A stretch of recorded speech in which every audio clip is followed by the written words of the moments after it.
কলকাতার নিউ মার্কেটের কয়েক হাজার দোকান টিকে ছিল বাংলাদেশিদের কারণে, কিন্তু বাংলাদেশিদের ভিসা বন্ধ হয়ে যাওয়ায় হাহাকার করছে কলকাতার ব্যবসায়ীরা। একই অবস্থা হাসপাতাল এবং রেস্তোরাঁগুলোরও। বাংলাদেশি রোগী আর পর্যটক ছাড়া বন্ধ হয়ে যাচ্ছে এসব হাসপাতালগুলো। ফলে বাধ্য হয়ে নরেন্দ্র মোদী সরকারের বিরুদ্ধে আন্দোলনে নেমেছে কলকাতার ব্যবসায়ীরা। পরিস্থিতি খারাপ হওয়ায় ঠেলায় পড়ে গাছে উঠতে হচ্ছে মোদীকে। ভারতকে বাঁচাতে ভিসা দিতে চান বাংলাদেশিদের, এমনকি অনুরোধ করেছেন ভারতে আসতে। প্রশ্ন হচ্ছে, হঠাৎ কেন বাংলাদেশের সাথে সম্পর্ক ভালো করতে চাইছে ভারত? এছাড়াও বাংলাদেশিদের ছাড়া কেমন আছে কলকাতার ব্যবসায়ীরা? তাদের অবস্থা ঠিক কতটা করুন? এসব বিষয়ে আলোচনা করব আমাদের আজকের ভিডিওতে। বিস্তারিত জানতে ভিডিওটি না টেনে শেষ পর্যন্ত দেখতে থাকুন। মধ্য কলকাতার marquee Street, Free School street, সদর স্ট্রিট, নিউ মার্কেট ও আশপাশের 1 বর্গ কিলোমিটার অঞ্চলের পরিচিতি মিনি বাংলাদেশ হিসেবে। প্রায় সারা বছরেই বাংলাদেশিদের আনাগোনায় সরগরম থাকত গোটা এলাকা। বাংলাদেশি খাবার থেকে শুরু করে নানা ধরনের ব্যবস্থাপনা বাংলাদেশিদের জন্যই গড়ে উঠেছিল। এই অঞ্চলের হোটেল ও গেস্ট হাউসগুলোতে একসময় ঠাঁই নাই অবস্থা ছিল। শীতকালে ও রোজার সময় বাংলাদেশিদের ভিড়ে হাঁটা চলাও কঠিন হয়ে পড়ত। বিভিন্ন দোকান ও মলগুলোতে উপচে পড়ত ভিড়। কোথায় সেই ভিড়? গোটা এলাকা থেকে বাংলাদেশিদের স্মৃতিচিহ্ন যেন মুছে গিয়েছে। চারিদিকে এখন শ্মশানের নীরবতা। কয়েকজন স্থানীয় মানুষের আনাগোনা ছাড়া আর কিছুই চোখে পড়ে না। বাংলাদেশের জুলাই বিপ্লবের ধাক্কায় কলকাতার মিনি বাংলাদেশে এখন শুধুই হাহাকার। চারিদিকে ভয়াবহ অবস্থা বিরাজ করছে। একই অবস্থা কলকাতার হাসপাতাল আর রেস্তোরাঁরও। এর ফলে বেকার হয়ে পড়েছে প্রায় 5 লাখ পরিবারের 25 লাখ মানুষ। অনেকের অবস্থা এতটাই ভয়াবহ যে সঞ্চয়ের অর্থও শেষ। এখন তাদের খাবারের জন্য হাত পাততে হচ্ছে অন্যদের কাছে। যে খবর মোটেই অজানা নয় নরেন্দ্র মোদীর। ফলে একটি সূত্র থেকে জানা যাচ্ছে, আবারও বাংলাদেশিদের জন্য ভিসা সুবিধা চালু করতে চায় দিল্লি। ভারতের কেন্দ্রীয় সরকারের এক কর্মকর্তা নাম প্রকাশ না করার শর্তে একটি গণমাধ্যমকে জানান, বাংলাদেশিদের ভিসা বন্ধ করার সিদ্ধান্ত ছিল নিজেদের পায়ে নিজেরাই কোপ মারার মতো। উল্লেখ্য, বাংলাদেশের ছাত্র জনতার অভ্যুত্থানের মাধ্যমে ক্ষমতার পালাবদল ঘটার পর 7 মাসের ওপর সময় কেটে গেছে। গত বছরের 5 আগস্টের পর প্রতিবেশী ভারতের সঙ্গে বাংলাদেশের সম্পর্কেও দেখা গেছে নাটকীয় অবনতি, যা এখনও স্বাভাবিক হয়েছে মোটেই বলা যাবে না।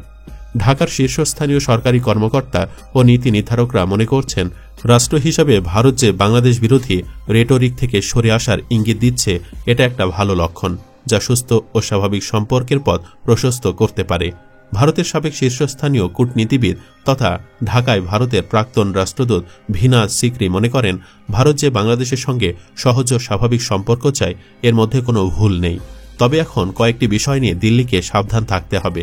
বিবিসি বাংলাকে তিনি বলছিলেন, বাংলাদেশ কিন্তু বরাবরই আমাদের জন্য একটি প্রায়োরিটি কান্ট্রি ছিল, এখনও তাই আছে। কিন্তু এই সম্পর্ককে আমরা তখনই অগ্রাধিকার দেব যখন এটা উভয়ের জন্যই সুফল বয়ে আনবে। বাংলাদেশের মাটিকে পাকিস্তান যে কোনোভাবে ভারতের নিরাপত্তা স্বার্থের বিরুদ্ধে বা সন্ত্রাসবাদী কার্যকলাপে ব্যবহার করবে না, সেটা নিয়ে শতকরা 100% নিশ্চিত হতে পারলে তবেই ভারত এই সম্পর্ক নিয়ে এগুতে পারবে। অর্থাৎ ভারতকে পাশ কাটিয়ে বাংলাদেশ পাকিস্তানের সাথে যে নতুন সম্পর্ক গড়েছে তা নিয়ে ভীত ভারত। বলে রাখা ভালো, পুনরুজ্জীবিত হয়ে উঠছে বাংলাদেশ ও পাকিস্তানের মধ্যে শীতল থাকা সম্পর্ক। বাণিজ্য, প্রতিরক্ষা সহযোগিতা, শিক্ষা, ভ্রমণ, সংস্কৃতি সহ নানা ক্ষেত্রে দুই দেশ দ্বিপাক্ষিক তৎপরতা বৃদ্ধিতে সচেষ্ট। বিগত সরকারের সময়ে পাকিস্তানের সঙ্গে বাংলাদেশের কূটনৈতিক সম্পর্ক একেবারে সাদামাটা পর্যায়ে থাকলেও বর্তমানে সেটিও বেশ জোরদার ও তৎপর। ভারতের সঙ্গে বাংলাদেশের সম্পর্কের টানাপোড়েনে পাকিস্তান সম্পর্কের উন্নয়নে ব্যস্ত। পাকিস্তান চাইছে বাংলাদেশের সঙ্গে বাণিজ্য, অর্থনীতি, সামরিক, শিক্ষা, সংস্কৃতি সহ নানা ক্ষেত্রে দুই দেশের সম্পর্ক ও যোগাযোগ আরও নিবিড় হোক। দুই দেশের জনগণের সঙ্গে পিপল টু পিপল বা পারস্পরিক আদান প্রদানে নেওয়া হচ্ছে নানা উদ্যোগ। সাম্প্রতিক এক সফরে পাকিস্তানের ইসলামাবাদ, লাহোর, মারি, তক্ষশিলায় সেখানকার পররাষ্ট্র মন্ত্রণালয়, তথ্য ও সম্প্রচার মন্ত্রণালয় ও নানা অধিদপ্তরের প্রধান, পাকিস্তানের থিঙ্ক ট্যাঙ্ক সহ বিশিষ্টজনরা এমনটাই জানিয়েছেন। কিন্তু বাংলাদেশ ও পাকিস্তানের মধ্যে যাতায়াতের ক্ষেত্রে সরাসরি ফ্লাইট না থাকা দুই দেশের মানুষের মধ্যে যোগাযোগের ক্ষেত্রে অন্যতম অন্তরায়। 2018 সাল থেকে দুই দেশের মধ্যে সরাসরি কোনো ফ্লাইট নেই। বছরের পর বছর পাকিস্তানিরা বাংলাদেশি ভিসা পাওয়ার ক্ষেত্রে উল্লেখযোগ্য চ্যালেঞ্জের মুখোমুখি হয়েছেন বলেও জানা গেছে। কারণ একাধিক রাষ্ট্রীয় সংস্থার কঠোর নিরাপত্তার ছাড়পত্র নেওয়া ভ্রমণকে কার্যত অসম্ভব করে তুলেছিল। বর্তমানে অন্তর্বর্তী সরকার এ নিষেধাজ্ঞা তুলে নিয়েছে। অন্যদিকে পাকিস্তান বাংলাদেশি ভ্রমণকারীদের জন্য ভিসা ফি কমিয়েছে, নিরাপত্তা ছাড়পত্রের প্রয়োজনও হবে না। তবে আসার কথা মাস কয়েকের মধ্যে ঢাকা ও করাচির মধ্যে চালু হচ্ছে সরাসরি ফ্লাইট। এ রুটে ফ্লাইটের অনুমোদন পেয়েছে ফ্লাই জিন্না নামে পাকিস্তানের একটি এয়ারলাইন্স। ঢাকা থেকে আকাশপথে করাচির দূরত্ব প্রায় 2370 কিলোমিটার। সরাসরি ফ্লাইট না থাকায় এয়ারলাইন্সগুলোকে মধ্যপ্রাচ্যের দেশগুলোয় ট্রানজিট নিয়ে যেতে হয় পাকিস্তানে। ট্রানজিট ফ্লাইটের কারণে 50 থেকে 55 হাজার টাকার বিমান ভাড়া বর্তমানে লাখ টাকারও বেশি। তবে সরাসরি ফ্লাইট চালু হলে খরচ কমে আসবে অনেকটা, সময় লাগবে কম। মূলত এসব বিষয় নিয়ে চিন্তিত ভারত। কলকাতার ব্যবসায়ীদের অবস্থা সম্পর্কে ফেরা যাক।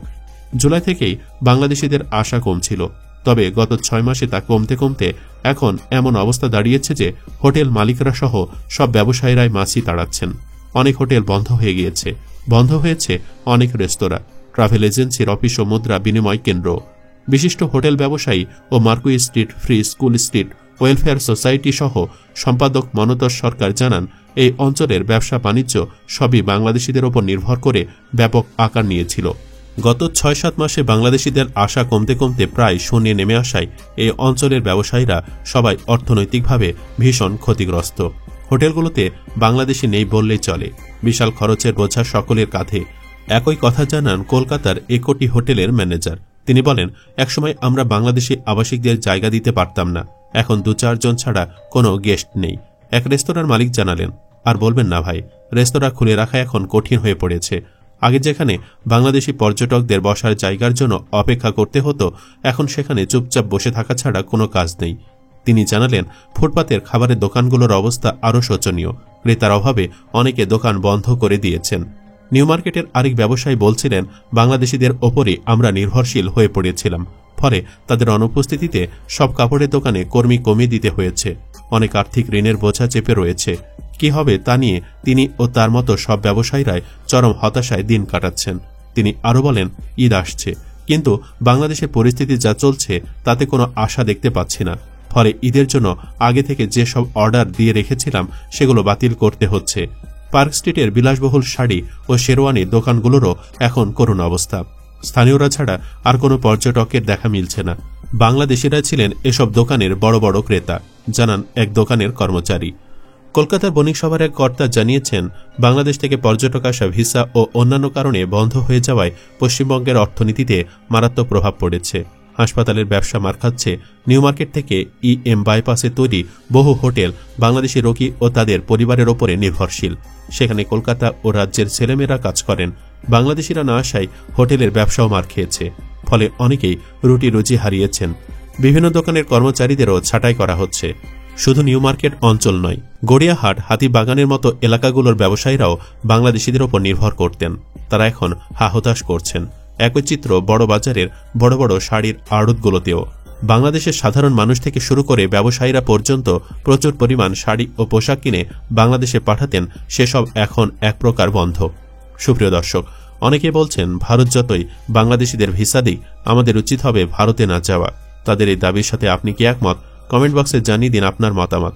ভিডিও ভালো লাগলে লাইক দিন এবং শেয়ার করুন, আর অবশ্যই চ্যানেলটি সাবস্ক্রাইব করুন। ধন্যবাদ।